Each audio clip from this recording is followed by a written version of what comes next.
시민을 상대로 한 무차별 범죄가 잇따르고 있는 가운데 또다시 충격적인 흉악 범죄가 발생했습니다. 대낮에 서울 신림동의 한 공원에서 여성을 성폭행한 30대 남성이 경찰에 체포됐습니다. 일면식도 없는 모르는 여성을 때리고 성폭행했습니다. 산악 살려라고 소리 지르고 신고하라고 소리 지르고 관악구 소방, 검정구 소방은 경찰들 많이 왔다 갔어요. 왜 물러나지 않겠어요? 우리는 밥만 먹으면 우리가 사는데 산에 있는 데서 못 가고 있는. 서울 신림동에서 흉기난동 사건이 벌어진 지 한 달도 안 됐는데 인근에서 또 강력범죄가 일어났습니다. 시민들 불안 상당히 커지고 있습니다. 이 사건 좀 짚어보겠습니다. 승재원 의원, 네네. 바로 어제 일어난 사건이에요? 예, 사실 신림동 조선이 저질렀는 장소와 일직선으로는 2km 정도 차이밖에 없는 곳인데요. 지금 저 그래픽에 나와 있다시피 사실 신림동에 있는 걸린공원에서 이제 산책로에서 성폭행이 일어났는데요. 그 그러니까 피의자라고 이야기하겠습니다. 이제 네. 지금은 이미 다 현행범으로 체포됐으니까 네. 9시 55분에 검천구 독산동 본인 집에서 출발합니다. 걸어서 출발해서 저기에 도착을 해요. 도착하고 난 다음에 그 관악구 신림공원의 산책로에 도착해서 사람을 물색했는지 물색 안 했는지는 모르겠지만 생면부지 전혀 모르는 사람에게 갑니다. 그 피해 여성을 둔기로 공격하고 성폭행을 하게 되었는데요. 더더욱 소스라치게 놀랄만한 일이 이 사람이 과거에 성폭력 범죄를 저질렀다면 전자발찌를 발에 차고 있는데 안 찼다라는 거예요. 그리고 두 번째, 술을 먹었느냐? 술을 안 먹었다는 거예요. 마약을 했느냐? 마약 안 했다는 거예요. 그래서 물어봤어요. 왜 했냐? 이러니까 내가 성폭행하고 싶어서 했다라고 나오니 얼마나 기함할 일인지 진짜 알다가도 모르겠고 피해 여성은 지금 굉장히 위독한 상태라고 합니다. 아니 근데 피해 여성하고 일면식도 없었다고 하고요. 사는 것도 신림동 아니고 독산동 거기 사는데 왜 신림동까지 와서 범행을 저지른 거예요? 이게 계획 범죄라는 게 어느 정도 드러날 수 있는 부분인데 이 남성이 종종 그 장소를 갔는데 혹시 우리 산책로 갈 때 앵커는 어디를 보죠? 앞을 보고 길을 보러 가죠. 이 사람은 CCTV 봤다는 거예요. CCTV가 어디가 없는지를 확인했다라는 거죠.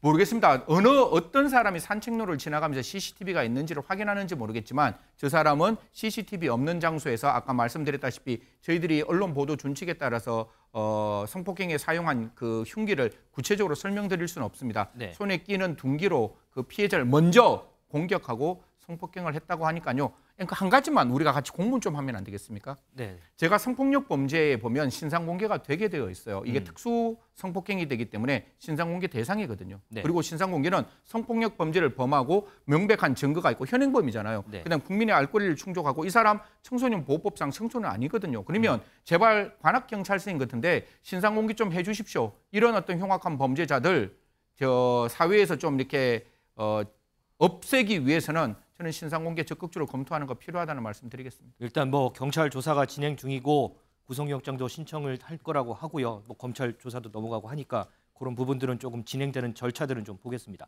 자, 그런데 더 안타까운 건 지금 이 피해 여성이요. 의식불명 상태라고 해요, 아직도. 네.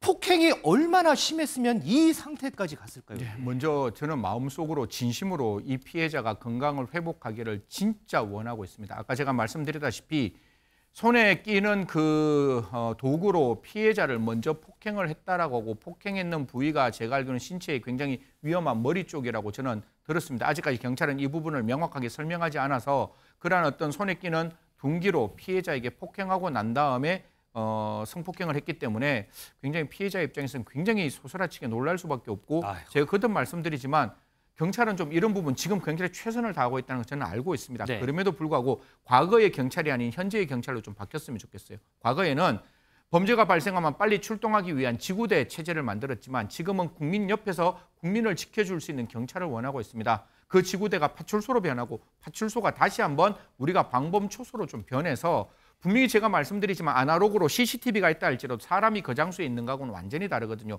정확한 시간에 정확한 루트를 통해서 순찰하는 게 아니라 정확하지 않는 시간에 정확하지 않는 방법으로 시민 옆에 경찰이 있는 거를 저는 원하고 있습니다. 그런 경찰의 모습 국민들에게 좀 보여줬으면 좋겠다는 말씀 드리겠습니다. 자, 민지숙 기자. 그런데 이 남성이 사용했다는 둔기요. 네. 이게 호신용품으로 판매가 되는 거라면서요, 이게? 맞습니다. 저도 좀 믿기지가 않았는데요. 금속으로 되어 있어서 손가락을 끼워서 사용하는 아. 용품입니다. 근데 아주 연상은 가네요. 네, 공격용 무기입니다. 파괴력이 높은 이 용품, 미국에서는 아예 불법 무기로 판매를 금지하는 주도 상당하다고 하는데요. 한 중학교에서 우리나라에서도 폭력 사건이 있었습니다. 이 용품을 손에 낀 남학생이 여학생의 머리를 가격하면서 해당 여학생 의식을 잃는 사건도 있었고요. 아이고. 한 10대 운전자, 10대예요. 굉장히 어린 청소년이 이것을 끼고선 보행자를 또 폭행을 해가지고 해당 피해자 실명위기에 처하는 사고도 있었다라고 합니다. 야, 정말 이게 호신용품이 아니고 흉기가 되는 상황이었는데 실제로요. 이 호신용품이 흉기가 될 수 있다라고 하는 그런 우려가 이전부터도 계속 나왔습니다. 전문가 얘기 좀 듣고 오겠습니다. 나를 보호하기 위해서 호신용품 사서 가지고 다니는데 그 나를 보호하기 위한 호신용품이 때로는 나를 해치는 범죄의 흉기로 돌변할 수도 있다는 거죠. 일반 시민들은 이런 호신용품 사용에 익숙하지 않습니다. 그렇죠. 반대로 범행을 각오하고 있는 범죄자에게 맞선다는 것 자체가 굉장히 위험한 일이고요. 맞습니다. 그래서 아마 가장 좋은 것은 상황을 피하는 것, 현장을 벗어나는 것이 가장 먼저 쉽게 할 수 있고 또 안전한 것이고요. 네. 지금 상황 보니까요. 호신용품이라고 쓰고 흉기가 되는 상황이 돼버렸어요, 지금. 두 가지 설명을 드리겠습니다. 저 지금 갖고 있는 저 둔기는 저는 호신용품이라고 안 하고 싶습니다. 이건 100% 공격용 무기입니다. 지금 손에 끼는 무기를 가지고 있는 그 모양도 굉장히 다기하고 분명히 생각해 보십시오. 가해자가 흉기를 들고 오는데 내가 손에 끼는 그 무기로 그 가해자와 맞서서 내 자신을 지킨다고요? 절대로 불가능합니다. 제가 봤을 때 대한민국 어떤 특수부대가 온다 할지라도 손에 끼는 무기로 흉기를 든 사람을 이길 수 있다? 저는 굉장히 위험하다고, 굉장히 있을 수 없는 일이라고 생각하고 이걸 호신용구라고 보지 말고 이거는 왜 이러한 어떤 판매를 조금 규제했으면 좋겠는가 하면 100% 공격용 무기가 되기 때문에 이런 부분은 좀 제재했으면 좋겠다. 미국에서도 제재하고 있다니까요. 이런 부분 다시 한번 정부가 고민했으면 좋겠고. 아까 저 민지수 기자 설명드리면 이게 흉기가 되는 사례도 엄청나게 많잖아요. 이거는 저는 100% 공격용 무기라고 생각합니다. 이거는 공격용 무기로 만들어졌는 거예요. 호신용 무기가 아니고. 두 번째, 이 부분에 대해서는 시청자 여러분께 너무 죄송하고 저희도 형사정책을 만드는 저희 같은 기관에서도 시민 여러분께 저런 나쁜 사람이 왔을 때 도망가라고밖에 말 못하는 이 현실이 너무 답답하고 너무 화가 나지만 그럼에도 불구하고 거듭 말씀드리지만 영화와 현실은 너무 다릅니다. 언제나 칼 들고 있는 사람, 이길 수 있는 사람 없다는 겁니다. 영화에서는 칼 든 사람 다른 데 시선을 잠시 옮기고 난 다음에 공격을 해서 칼을 떨어뜨릴 수 있지만 절대로 안 되니까요. 이은호 교수님이 말씀 주신 대로 최대한 멀리 도망가는 게 좋고 저는 마지막에 바짝 밀착하라. 저거 조금 애매합니다. 저거 호신을 배우면 저 부분을 알 수가 있는데 일반 사람들이 바짝 붙어서 흉기를 휘두르지 못한다. 불가능합니다. 가까이 있으면 더 위험할 수 있으니까요. 일단 떨어지시고 두 번째는 가능합니다. 가방과 우산을 두고 그 사람과 멀리 떨어져 있는 것. 이거는 가능하니까요. 그런 부분들 좀 고민했으면 좋겠다. 하지만 이게 국민이 각자 도생하는 게 아니라 우리 경찰이 좀 지켜줬으면 좋겠다는 말씀 드리겠습니다. 영화와 현실은 정말 다르다라는 그런 얘기입니다. 최근에 이 묻지마 범죄가 늘어나면서요. 치안 활동이 강화되는 상황이었죠. 그 관련된 언급 좀 먼저 좀 듣겠습니다. 무고한 시민들을 향한 흉악 범죄는 사실상 테러 행위입니다.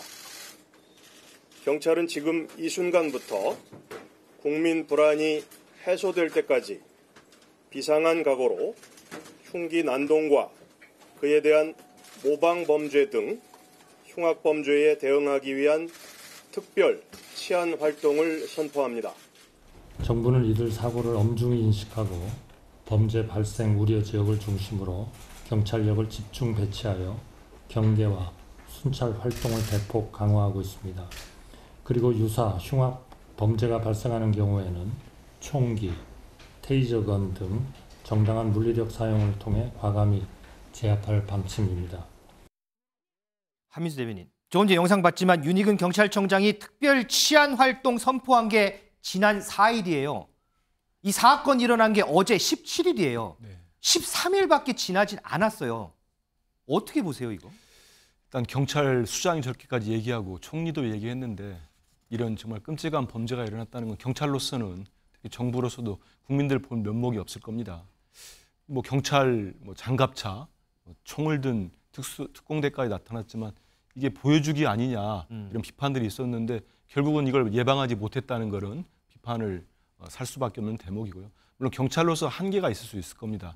하지만 뭐 좀 전에 그 피의자 이 범죄를 저지른 사람이 CCTV가 없는 곳을 노렸다 이렇게 한 걸 보면은 지금이라도 전체 전국의 경찰들이 관내에 있는 우범 지역, 특히 CCTV가 없거나 좀 경계가 허술한 지역들은 막는 재점검하는 그 작업을 빨리 서둘러야 되는 게 맞고요. 인터넷을 통해서 이 사건이 알려지자 기사를 통해 알려지니까 인터넷에서 모두 각자 도생의 시대가 온 거 아니냐. 특히 여성들이 느끼는 공포심이 클 텐데 경찰과 정부가 나서서 이거를 완화시키고 좀 위로할 수 있는 대책을 좀 만들어야 될 것 같습니다. 자, 이번 사건 경찰 조사가 진행되고 나오는 얘기를 들을수록 야, 어떻게 이럴 수가 있느냐라는 그런 말밖에 안 나옵니다. 우리 시민들이 정말 마음 편하게 거리를 다닐 수 있는 그런 강력한 대책은 더 없는 건지 이 부분 좀 묻고 싶습니다.